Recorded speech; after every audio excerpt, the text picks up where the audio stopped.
Previously on this vlog. If you remember that far back, I dropped my camera before I could find something to vlog about. So my camera isn't totally busted, but it was out of commission when some awesome stuff happened that I couldn't record. The script was great and there were all these cool cameos. Anyway, I was walking down the street when all of a sudden there was a flash of light and a boom that caught my attention. And there it was, the DeLorean. And who else should pop out? It's Doc Brown asking for my help to save Marty. How do I know the Doc? That's for another time. Without hesitation, I jump in the DeLorean and we hit 88 miles per hour. We somehow end up in New York City during BJ Day and take an historic moment or two, but we decide to split up to find Marty. It was so nice there. I hope I didn't miss anything else of historical significance. I couldn't help myself and I had to take it all in. I hadn't done too much time travel before and I accidentally made a comment about the 80s and mentioned President Reagan. Then someone with an English accent made a comment about Prime Minister Margaret Thatcher. Both of us turned to each other when we realized that we weren't supposed to know either of those references yet. We gave each other a time traveler bro hug and he introduced himself as Rory Williams. I said I was looking for my friend Marty and he explained that he was looking for his wife, Amy. She went missing when they were following a stray pig slave, whatever that is. That's when I thought I spotted the suspect across the street. I tell Rory I'll help him and we make our way into the sewers where I secretly hope to see a Ninja Turtle when suddenly we were attacked by the pig slave and I thought we were done for, but Rory had other plans. He said that thing had a tougher jaw than Hitler. I wasn't sure what that meant, but we found Marty and Amy locked in a small cell. I reached into the pig slave's pocket and used it to free our friends. Amy said he was the only pig slave left from when they built the Empire State Building. Marty confirmed that it was the last pig slave left, but he was overpowered when he tried to rescue Amy.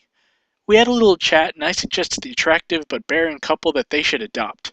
We say our goodbyes, and, well, here's where we had some production problems.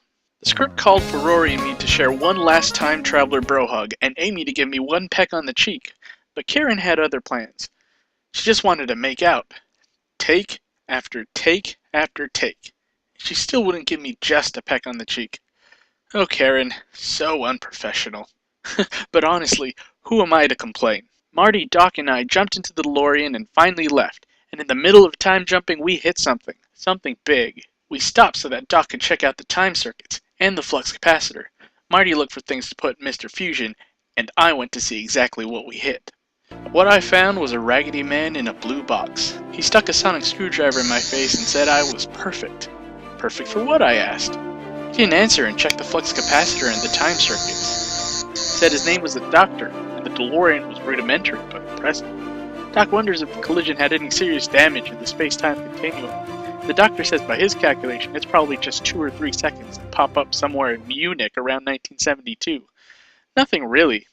Yeah, tell that to Doug Collins.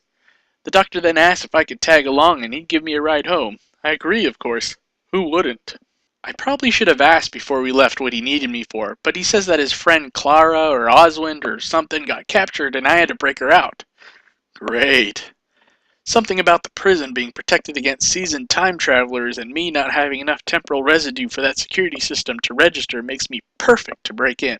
He hands me his sonic screwdriver and shows me the massive building and says I have to enter through this vent. I asked what exactly is running this facility, and he says it's one of the most diabolical race of creatures in the universe. Come out to the future, we'll get together, have a few laughs. Now I know what a TV dinner feels like. I ran out of Die Hard references, and the sonic screwdriver started to flicker when all of a sudden... Luckily I ended up in the right cell.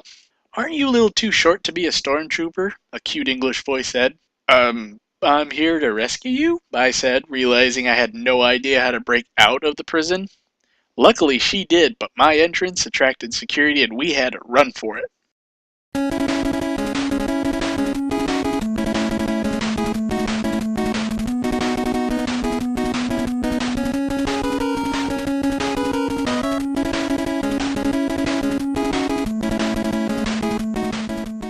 We safely get into the TARDIS where, again, the script called for a peck on the cheek, but Jenna had that look in her eyes. Have some self-control, ladies. It's not always an excuse to make out with me. Over 100 takes and this was our best one. Rookie mistake, Jenna. But then again, who am I to complain? They dropped me off at home and I waved goodbye knowing that only a few moments had passed from the moment I left to the moment I returned. Obviously I had my camera properly fixed up for me to do this vlog, but unfortunately the button that takes pictures is a tad sensitive. I'll leave you with a couple of pictures of me finding that out the hard way.